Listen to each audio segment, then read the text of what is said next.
जो हो गया उसे सोचा नहीं करते और जो मिल गया उसे खोया नहीं करते। अक्सर मिलती है सफलता उन्हें जो वक्त और हालात पे रोया नहीं करते। आज के इस सेशन में हम लोग बात करने वाले हैं बोर्ड एग्जाम की तैयारी आप कैसे करोगे दिवाली के बाद। क्योंकि दिवाली हो गई, आपने बहुत सारे पटाखे फोड़ लिए, बहुत सारे बम फोड़ लिए, है ना, बहुत सारी आप लोगों ने सेलिब्रेशन कर ली। लेकिन अब वक्त आ गया है कि उस सेलिब्रेशन के लिए काम करने का, जो सेलिब्रेशन आपके रिजल्ट के बाद होने वाली है। ये सेलिब्रेशन कैसी होगी, डिपेंड अपॉन योर टाइम। आप कैसे मेहनत करते हो, आप किस तरीके से आने वाले वक्त में तैयारी करते हो, और किस तरीके से आप अपने रिजल्ट के लिए बहुत अच्छी मेहनत अभी से शुरू करते हो। वक्त वो दूर नहीं है जिस दिन आपका रिजल्ट आएगा और उसमें फिर वो नंबर्स होंगे जो मेहनत आपने अभी की होगी। तो आज के सेशन में हम लोग इसी के बारे में बात करने वाले हैं कि दिवाली के बाद आखिर आप पढ़ाई कैसे करोगे, क्योंकि असली धमाका तो तभी होगा जब रिजल्ट आपका बेहतरीन होगा। तो चलिए आज के इस सेशन में समझते हैं कि आखिर हमें किस तरीके से तैयारी करनी चाहिए। लेकिन आप लोगों ने देखा होगा कि इस सेशन का जो टाइटल हमने रखा है वो है कि दिवाली के बाद कैसे पढ़ाई करें। यह वीडियो आपके लिए काम आएगा यदि आप दिवाली के बाद ये ढूंढ रहे हो कि भाई कैसे पढ़ाई करें। तो अक्सर आप लोगों को मिल जाता है वो जिसकी आपको चाहत होती है। तो चलिए शुरू करते हैं, क्योंकि आपकी चाहत है कि दिवाली के बाद कैसे पढ़ाई करें। तो चलिए शुरू करते हैं। यहाँ पे हमने छोटे छोटे से 7 पॉइंट लिख रखे हैं। अगर आपने इन 7 पॉइंट को फॉलो कर लिया तो मानकर चलिए कि आप बोर्ड एग्जाम में बहुत अच्छा स्कोर करने वाले हो। पहला पॉइंट है कि नई चीजें ट्राई ना करें। इस वक्त जानते हो बच्चा क्या करता है, बच्चा जो है ना सोचता है कि भाई अब मैं नई चीजों के बारे में चलो सीखना स्टार्ट कर दूं। वो नई चीजों को सोचता है, वो चीजों को सोचता है कि भाई चलो ये वाली किताब तो पढ़ ली, अब दूसरी किताब पढ़ ली जाए क्या, हमने ये वाली किताब खत्म कर ली, चलो अब दूसरी खत्म करते हैं। या ये सबसे बड़ी भूल होती है। क्यों? क्योंकि भाई हो सकता है कि आपने जो किताबें पढ़ ली हैं उससे ही आपका पेपर बने, और वैसा ही होता है। स्टार्टिंग में हमने इस तरीके के बहुत सारे वीडियोस बनाए हैं कि भाई किस तरीके से कौन सी किताब फॉलो करनी चाहिए। आज मैं किताब की तो बात नहीं करने वाला, लेकिन कुछ चीजों के बारे में बात करेंगे, जरा ध्यान से सुनिएगा। पहला पॉइंट हमारा है कि नई चीजें ना ट्राई करें। नई चीजें ना ट्राई करें का मतलब, जैसे आपने मैथ के लिए आपने कौन सी किताब पढ़ ली, आपने एनसीईआरटी की बुक्स को पढ़ लिया, मैंने एक सीरीज चला रखी है वो आप सीरीज कर रहे हो, इसके अलावा आपको कुछ भी करने की जरूरत नहीं है। आपके पेपर में 100 आउट ऑफ 100 क्वेश्चन, जो आपके 100 मार्क्स के क्वेश्चन होंगे, वो सारे के सारे पूरे के पूरे इस चैनल पे पढ़ाए गए होंगे, तो टेंशन लेने की जरूरत नहीं है। नई चीजें ना ट्राई करेगा मतलब क्या है? नई चीजें, जैसे बच्चे सोचते हैं कि चलो भाई ये वाली बुक कंप्लीट है अब दूसरा करते हैं। ये वक्त नई चीजों को ट्राई करने का नहीं है। इस वक्त में आपको जानते हो क्या करना है? इस टाइम पे आपको जो चीजें आपने पहले पढ़ रखी हैं बस उन्हीं को रिवाइज करने की जरूरत है। सिलेबस नहीं पूरा हुआ है अभी तक तो भाई पूरा कर लीजिए। अभी भी 8-10 दिन के अंदर अगर आपका सिलेबस पूरा हो जाता है तो देन सो गुड, बहुत अच्छी बात है। या नहीं होता है तो नवंबर भर के अंदर आप कर लीजिए, अभी भी आप पीछे नहीं है। देखो भाई, एक छोटी सी लाइन है कि जब जागो तभी सवेरा, और हो सकता है कि आज ही वो आपका दिन हो कि आप सोचो कि भाई चलो आज से हम मन लगाकर पढ़ाई करते हैं। आने वाले 15-20 दिनों में आप देखोगे कि कितना इंप्रूवमेंट आपके अंदर आएगा अगर आपने इन सारे पॉइंट्स को फॉलो कर लिया। तो पहला पॉइंट है कि भाई नई चीजें ट्राई नहीं करनी है, जो चीजें तैयार कर ली हैं बस उन्हीं के ऊपर आपको फोकस करना है। दूसरा और सबसे इंपॉर्टेंट पॉइंट यह है कि जो टॉपिक आप पढ़ चुके हैं उन्हें आपको रिवाइज करने की जरूरत है।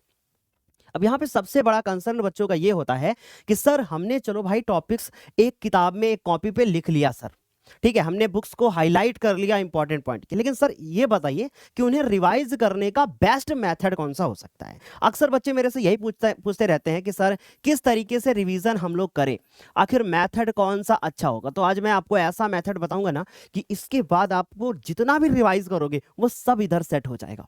रिवाइज करने का बेस्ट मेथड कौन सा है? देखो भाई, हमारे जितने भी सब्जेक्ट हैं वो 2 टाइप के सब्जेक्ट हैं। पहला ऐसा सब्जेक्ट है जिसमें आपको प्रैक्टिस की नीड होती है। जिसमें किसकी नीड होती है?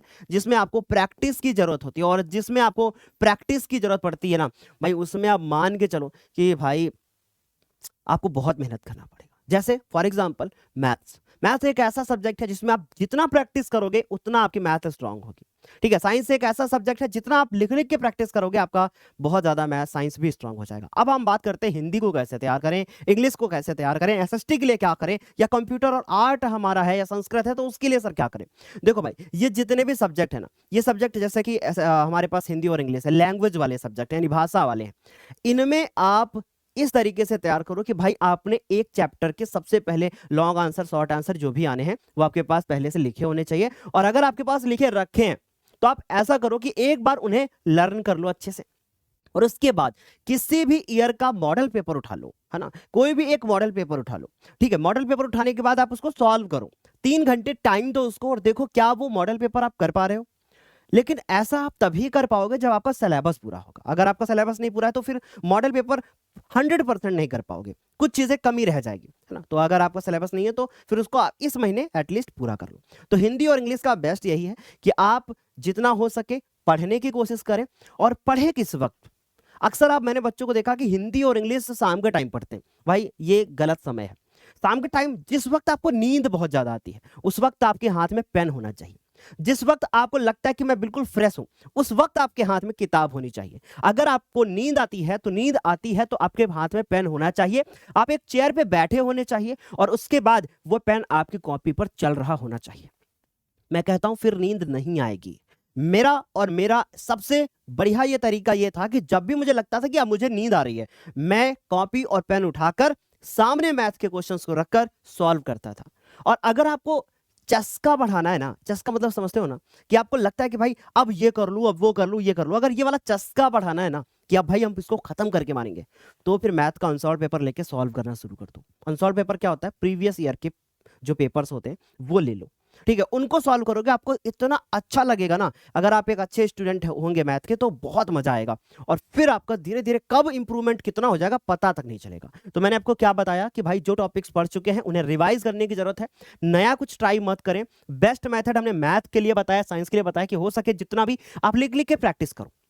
आप लोग क्या करते हो ना, सोचते हो चलो ठीक है भाई, प्रकाश का परावर्तन, रिफ्लेक्शन ऑफ लाइट हम तैयार कर लेंगे, मेरा काम हो जाएगा। भाई या गलत है। आप मुझे बताओ कब ऐसा पूछा गया कि प्रकाश का परावर्तन क्या होता है? हमेशा यही तो पूछा जाता है ना कि भाई आपतन कोण ये है तो परावर्तन क्या होगा, यानी नियम से क्वेश्चन पूछे जा रहे हैं या उसके कॉन्सेप्ट पर क्वेश्चन पूछे जा रहे हैं। डायरेक्ट क्वेश्चन थोड़ी ना पूछा जाता है। तो अगर डायरेक्ट क्वेश्चन नहीं पूछा जाता है तो हमें कैसे पता चलेगा कि भाई हम कौन से क्वेश्चन को तैयार करें? इसके लिए फिर तो एक ही अच्छा तरीका है ना कि भाई आप जितना हो सके प्रीवियस ईयर के क्वेश्चन पेपर लगाओ, या फिर इस चैनल पर डेली शाम को 7 बजे क्लास चलती है, टेंशन नहीं लेने का, आराम से फॉलो करते रहो, आपको कोई भी क्वेश्चन छूटेगा नहीं। ठीक है, बहुत ज्यादा प्रॉब्लम है तो ऐप हमारा है, नीचे डिस्क्रिप्शन बॉक्स में लिंक है, डाउनलोड कर सकते हो। तो बच्चे आपको पता है कि जो टॉपिक पढ़ चुके हैं उन्हें रिवाइज करने की जरूरत है। बेस्ट मेथड हमने आपको बता दिया। हिंदी इंग्लिश के लिए भी अगर आपको लगता है कि भाई नहीं मेरे पास समय कम है और मुझे हिंदी इंग्लिश शाम को पढ़ने की जरूरत है, मुझे और किसी समय नहीं मिलता है, तो फिर आपके हाथ में पेन होना चाहिए। पेन जिस दिन होगा ना आपके हाथ में, नींद नहीं आएगी, आपको लिखने का दिल करेगा, और जब लिखने का दिल करेगा तो नींद तो भाई आने वाली बिल्कुल भी नहीं है। अब हमारे पास है कि भाई तीसरा सबसे इंपॉर्टेंट पॉइंट, ये ऐसा पॉइंट है अगर आपने ये चीज करना स्टार्ट कर दी, डेफिनेटली आप ये मान के चलो कि आप बहुत अच्छा स्कोर करोगे। वो है शॉर्ट नोट बनाना। सर शॉर्ट नोट कैसे बनाए? आपके पास आपका नोट्स रखा होना चाहिए। मान लीजिए कि नहीं अभी सिलेबस पूरा है, रिवीजन करना चाहते हो, तो सबसे पहले आपने क्या किया, पहला चैप्टर रखा कि भाई रासायनिक अभिक्रियाएं एवं समीकरण, या लेंचो वाला चैप्टर आपने रखा। आपने लेंचो वाला चैप्टर रखा, आपको लॉन्ग आंसर नहीं तैयार हो रहा है तो आप प्रैक्टिस करोगे तभी तैयार होगा ना। उसका शॉर्ट नोट बनाओ कि भाई लॉन्ग आएगा तो पहली हेडिंग ये डालूंगा, दूसरी हेडिंग ये डालूंगा, तीसरी हेडिंग ये डालूंगा, पहली हेडिंग में ये लिखूंगा, दूसरे में ये लिखूंगा। आप ना केमिकल रिएक्शन यानी रासायनिक अभिक्रिया वाला जो हमारा चैप्टर है उसको तैयार कर रहे हो। अब आपने हेडिंग डाल ली, अब आप हेडिंग डाल लोगे, उसके अंदर आपने रिएक्शंस को नोट कर लिया। ठीक है, आपको डिफिनेशंस नोट करने की जरूरत नहीं है, डिफिनेशन ऑटोमेटिक याद हो जाती है अगर आपको एग्जांपल्स यानी रिएक्शन तैयार है। आपने क्या किया, शॉर्ट नोट तैयार किया, एक पेज में एक चैप्टर। कैसे? आपने सबसे पहले डाला रासायनिक अभिक्रिया एवं समीकरण, आपने उसमें पहली हेडिंग डाली संयोजन अभिक्रिया, एक ही लाइन से एग्जांपल लिखा। फिर दूसरी, जितना हो सके ना छोटा लिखो, भरो मत, दिखाने की कोशिश मत करो, छोटा लिखने की कोशिश करो। एक पेज में चैप्टर खत्म, ऐसे होना चाहिए। इससे क्या होगा, वो पेज जब आपके सामने होगा ना, अच्छा इस चैप्टर में ये है ये तैयार करूंगा, इस चैप्टर में ये है ये तैयार करूंगा। ठीक, ऐसे आपको पता होना चाहिए, आपको रटा होना चाहिए कि भाई संयोजन अभिक्रिया क्या है, वियोजन अभिक्रिया क्या है, अपघटन अभिक्रिया क्या है, रेडॉक्स अभिक्रिया किसे कहते हैं, ये सारी चीजें आपको जुबान पे एकदम रटी होनी चाहिए। और इसके लिए शॉर्ट नोट का बनाना बहुत ज्यादा जरूरी है। आप लोग क्या करो, मैथ्स में भी ऐसा ही काम करो, शॉर्ट नोट बनाओ, ग्रामर में भी ऐसा ही शॉर्ट नोट बनाओ। वैसे तो ग्रामर की तो कोई टेंशन नहीं है, जो बच्चा हमारे ऐप पे पढ़ता है तो उसको तो बिल्कुल भी प्रॉब्लम नहीं है, क्योंकि वहां पे आपको हर चीज अच्छे से प्रोवाइड की जाती है। इंग्लिश में तो कोई टेंशन ही नहीं है, हिंदी में भी कोई टेंशन नहीं है, जितना पढ़ा रही है मैम सॉलिड है एकदम।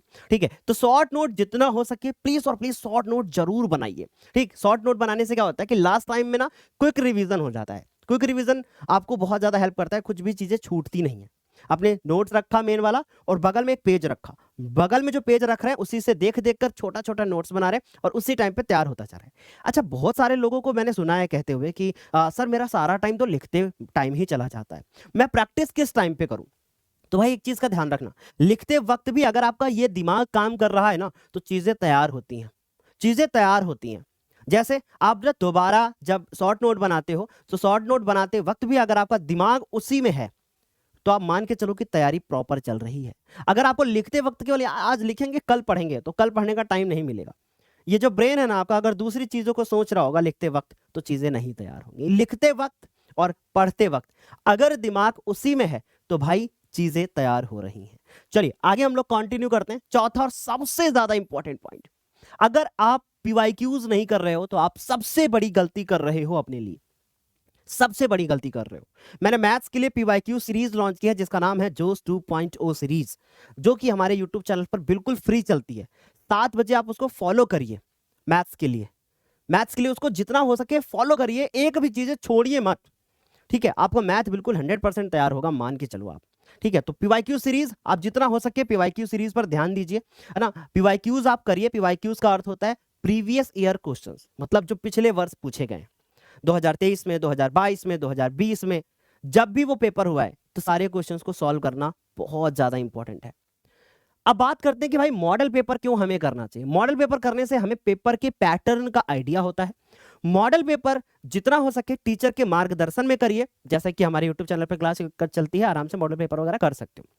अच्छा, मॉडल पेपर को करने का एक और मेथड है जो आपको टीचर वाले मेथड से ज्यादा हेल्पफुल रहेगा आपके लिए। सर ऐसा कौन सा मेथड है? सुनिएगा मेरी बात ध्यान से।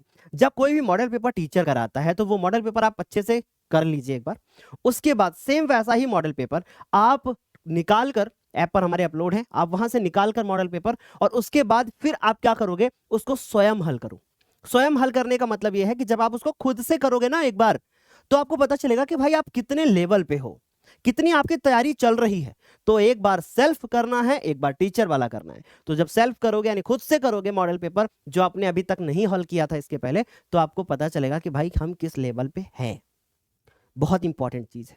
अगला पॉइंट है हमारा कि भाई एक टाइम टेबल बना के पढ़ाई करो। अब यहां पर हम जरा आपका टाइम टेबल जरूर सेट करेंगे।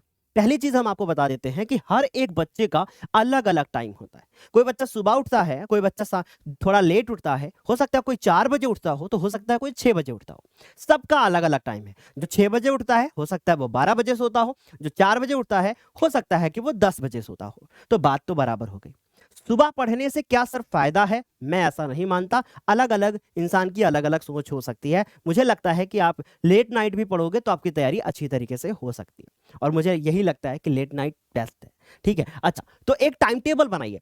हर बच्चे का अलग अलग टाइम टेबल होता है, लेकिन मैं एक ऐसा टाइम टेबल सेट करने जा रहा हूं जो हर बच्चा फॉलो कर सकता है, ठीक? क्योंकि इसमें हम आपको टाइम नहीं बताएंगे कि सुबह 4 बजे क्या करिए, 5 बजे क्या करिए। मैं आपको बताऊंगा मैथ्स कितनी देर पढ़िए और साइंस कितनी देर पढ़िए, कि क्या तरीका है बेस्ट। चलिए, अगर मान लीजिए अगर हम लोग मैथ्स की बात करें, ठीक है, अगर हम लोग मैथ्स की बात करें, और हाँ यहां पर हम आपको एक और छोटा सा पॉइंट यहां पर ऐड करेंगे कि अगर आप स्कूल जाते हैं, मेरी बात प्लीज ध्यान से सुनिएगा, अगर कोई भी टीचर इस वीडियो को देख रहा है तो हमारी बात को बुरा मत मानिएगा, ठीक है? इसको दिल पे मत लीजिएगा। अगर कोई भी स्कूल वाला टीचर प्लीज इस वीडियो को देख रहा है तो आई रिक्वेस्ट कि ऐसा मत सोचिएगा। स्कूल जा रहा है अगर कोई भी बच्चा और इस वीडियो को देख रहा है तो प्लीज यहां पर अवेयर होने की जरूरत है। Don't waste your time in your school. अगर आप अपना समय स्कूल में व्यर्थ कर रहे हैं तो प्लीज मत जाओ। पेरेंट्स को ये बताइए कि हम अपनी तैयारी बेस्ट तरीके से करना चाहते हैं। स्कूल जाने में सुबह 1 घंटा तैयार होना, मेरी बात प्लीज ध्यान से सुनिएगा, सुबह 1 घंटा तैयार होना, आधे घंटे का रास्ता या 1 घंटे का रास्ता या 15 मिनट का रास्ता जो भी है, उसके बाद जाके वहां प्रेयर करना। फिर उसके बाद आपका जो भी टीचर आपको पढ़ाएगा, हो सकता है कि आप क्लास के बीच में कुछ ऐसे सेशन होते हो या कुछ ऐसी क्लास होती हो जिसमें आपका टाइम वेस्ट होता हो, उस वक्त आपको टीचर पढ़ाने ना रहा हो। अगर स्कूल में पढ़ाई बहुत बेहतरीन तरीके से चल रही है तो प्लीज स्कूल जाइए। अगर स्कूल में पढ़ाई बेहतरीन तरीके से नहीं चल रही है, डोंट गो, मत जाओ, कोई नीड नहीं है जाने की, ठीक है? आप घर पे बैठ के पढ़ाई करो। वक्त आ चुका है घर पे बैठ के पढ़ाई करने का। Don't waste your time in making your files. अपना समय फाइल बनाने में मत वेस्ट करो। फाइल का मतलब समझते हो ना, प्रोजेक्ट फाइल की बात कर रहा हूं मैं भाई। प्रोजेक्ट फाइल बनाने में समय व्यर्थ मत करना। आप चीजों को लिखिए, बहुत ज्यादा सजाने की कोशिश मत करिए। सजाने के नंबर नहीं मिलते, जो नंबर आपको मिलने होंगे वो पहले से निर्धारित है। आप स्कूल में अभी तक कैसा परफॉर्मेंस है आपका, उसके ऊपर सब कुछ डिसाइड हो चुका है। आपके टीचर जानते हैं कि आपको कितना नंबर देना है। आपने हाफ ईयरली में कैसा परफॉर्म किया है, आपका टीचर जानता है, आपको नंबर देगा। तो डोंट वेस्ट योर टाइम। आप तैयारी किसकी करोगे? आप तैयारी करोगे अपने जो रिटर्न एग्जाम की, जो आपका बोर्ड एग्जाम में होने वाला है। ठीक है, तो भाई मैथ्स के लिए जैसे अगर हम लोग बात करें तो कितना समय हमें मैथ्स के लिए देना चाहिए? मैथ्स को दो तरीके से, 1 घंटा आपको समय देना है जिस टीचर से आप पढ़ रहे हैं उसके लिए, 1 घंटा आपको समय देना है। ठीक है, मेरी बात प्लीज ध्यान से सुनिएगा, यहाँ पे 1 घंटा टीचर को देना है और 1 घंटा यहाँ पे सेल्फ यानी खुद को देना है। 1 घंटे जिस दिन आप खुद को मैथ के लिए देने लगोगे, आपकी मैथ स्ट्रांग हो जाएगी। अब उसके बाद सेम अगर हम लोग बात करें तो साइंस के लिए भी यही वाला पैटर्न फॉलो करना है जो कि यहाँ पर है। ठीक है, सेम पैटर्न फॉलो करना है। तो आप मान के चलिए कि 4 घंटे तो आपके मैथ और साइंस में जा रहे हैं, आप इनको 45 मिनट भी कर सकते हो। अब अगर हम लोग बात करें तो इंग्लिश, ठीक है, हिंदी, इंग्लिश हिंदी, है ना, और बात करें एसएसटी या जिसका भी कंप्यूटर है, ठीक है, तो अगर किसी का आर्ट है तो आर्ट को पेपर के पहले किस तरीके से तैयार करना है मैं आपको बताऊंगा।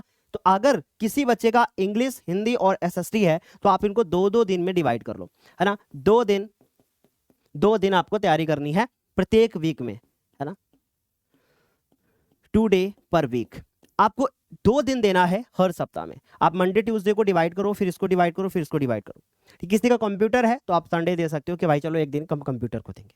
अगर आपने 2-2 दिन इनको दे दिए और कितने घंटे देने हैं? 1-1 घंटे, तो आप मान के चलो कि 5 घंटे की आपकी तैयारी होगी। समय आपके पास बचेगा अगर आप स्कूल नहीं जाते हो तो ये टाइम टेबल अगर आप सेट करते हो, आप मान के चलो आपकी तैयारी बहुत बेस्ट चल रही है। इसमें कुछ भी एक्स्ट्रा नहीं है, इससे ज्यादा आप कर सकते हो। अगर आप इतना कर रहे हो तो टॉपर बनने की तैयारी पूरी कर रहे हो, इसके अलावा आपको कुछ करने की जरूरत नहीं।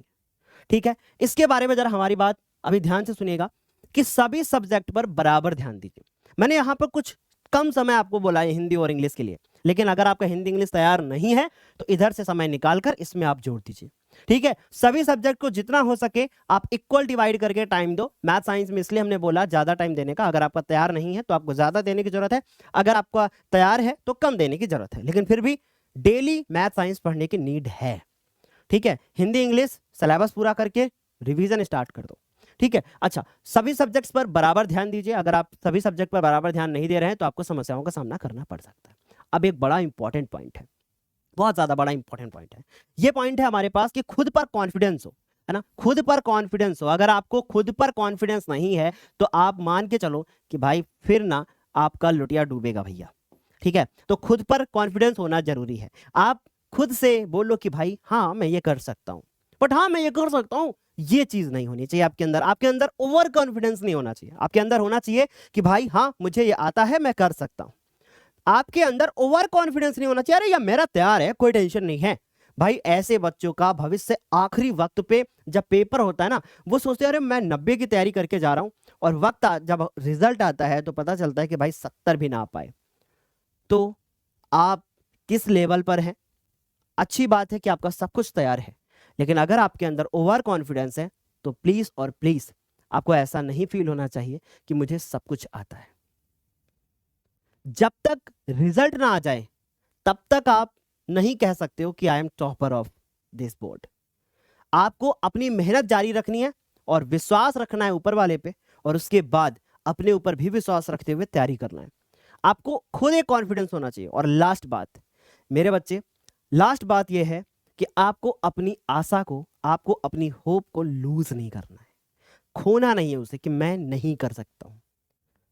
शुरुआत में बोला था हमने कि जब जागो तभी सवेरा, अंत में भी यही कह रहे हैं कि जब जागो तभी सवेरा। और हो सकता है कि आज जो सवेरा हुआ है ये सवेरा आपकी जिंदगी में हमेशा होता रहेगा, कभी अंधकार नहीं होगा। और दिवाली के इस पावन पर्व के बाद आपकी तैयारी अब बहुत तेजी से चलेगी। जिस प्रकार एक आकाश दीप आकाश में उड़ते हुए ऊंचाइयों पर बढ़ते हुए चला जाता है, वैसे ही मेरी अंदर से यह कामना है कि आप भी अपने जीवन में एक दिन ऊंचाइयों पर पहुंचते हुए जाओगे, और उस वक्त आपको एहसास होगा कि हाँ हाँ मैं कर सकता था और मैंने किया। ये एहसास आपको आगे लेकर जाएगा, और ये जो सेल्फ मोटिवेशन अंदर से जिस दिन आपके आएगा कि यस, आज के बाद मुझे इन सारी चीजों को अवॉइड करते हुए सिर्फ और सिर्फ अपने गोल पर ध्यान देना है। मुझे इस वक्त एक और एक चीज दिखाई देनी चाहिए कि मेरा गोल क्या है, मैं किस लिए आज ये मेहनत कर रहा हूं और क्यों कर रहा हूं। जिस दिन आपको इस बात का जवाब मिल गया ना कि मैं मेहनत क्यों कर रहा हूं, उस दिन आप महान बन जाओगे। उस दिन आपको यह एहसास हो जाएगा कि हां, मेरा जीवन किस लिए है। तो अपने जीवन में अपने आप को यह एहसास दिलाना है कि मैं यहां क्यों हूं, मैं इस पृथ्वी पर क्यों हूं, मैं क्यों आया हूं। क्या मैं केवल खाने और खाट तोड़ने आया हूं? अगर आपको यह एहसास होता रहेगा कि भाई मेरे लिए क्या जरूरी है और क्या नहीं, तो जीवन में आपको कभी भी समस्या का सामना नहीं करना पड़ेगा। एक वक्त ऐसा आता है जिसमें हर इंसान को ऊपर बढ़ने का मौका मिलता है, और हो सकता है कि वो वक्त आज ही आपका हो सकता है कि आज ही आपको अंदर से वो आग आपके अंदर जगे और उसके बाद आप मेहनत करना शुरू करो। और ये आग उस दिन बुझनी चाहिए जिस दिन आप अपनी मंजिल पर पहुंच जाओगे। और जिस दिन मंजिल पर पहुंचोगे, उस दिन आपको सब कुछ अच्छा दिखाई देगा। आपको वो इंसान जो लगातार टोकता रहता है ना कि यार तू नहीं कर पाएगा, है ना, ये तुम्हारे बस की बात नहीं है, तुम क्या करोगे, वो भी कहेगा यार वो फलाने का लड़का कितना मेहनती था, देखो क्या किया।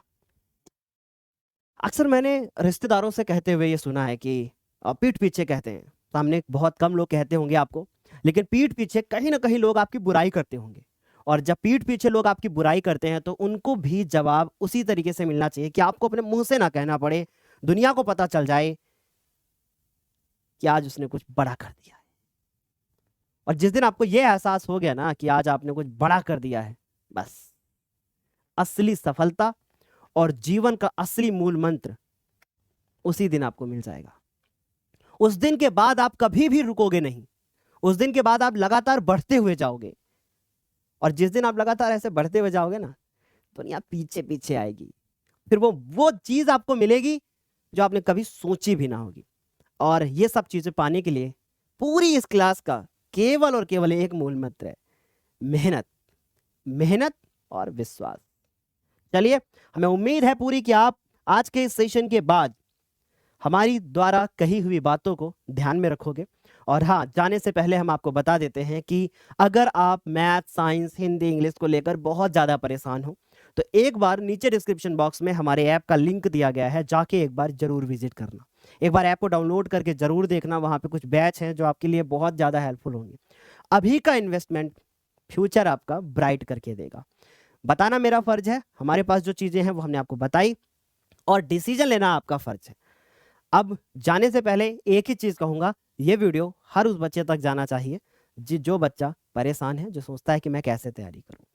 और मैं अक्सर बोलता हूं, मेरे हर एक वीडियो के लास्ट में आपको यही मिलेगा कि कभी भी एक दूसरे से ज्वलनशीलता नहीं रखनी है और अपना काम करते रहना है। Thank you so much. उम्मीद है कि आज का ये वीडियो आपके लिए मददगार रहेगा।